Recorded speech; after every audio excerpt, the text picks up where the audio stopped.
కళ్ళకు కనిపించే అంత దూరం చుట్టూ బంతిపూలే. ఎంత అందంగా ఉందో చూడండి ఈ బంతిపూల తోట. యాక్చువల్లీ తోట కాదు, లాస్ట్ వీడియోలో మీకు మా స్టూడియో గురించి చెప్పాను కదా.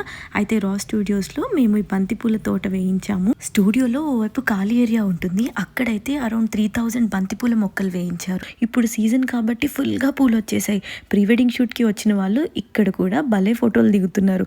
అలా రోజంతా ఈ పూలను చూస్తూ గడిపేయచ్చు కదా. నాకైతే పూలు అంటే బోల్డ్ ఇష్టం, చాలా పీస్ఫుల్గా అనిపిస్తుంది వీటి మధ్యలో అలా నడుస్తూ ఉంటే. ఈ ఇయర్ అయితే మేము దసరాకి దివాళీకి మొత్తం పూలు ఇక్కడ నుంచే ఇంకా బయటికి వెళ్ళే అవసరమే లేకుండా సరిపోయింది. దివాళీ రోజు నేనైతే బొమ్మల కొలువు ముందు ముగ్గు అయితే వేశాను. అయితే అందులో ఈ పూలనే వాడాను. కాకపోతే ముందు రోజే మేము పూలు తెచ్చేసుకున్నాము.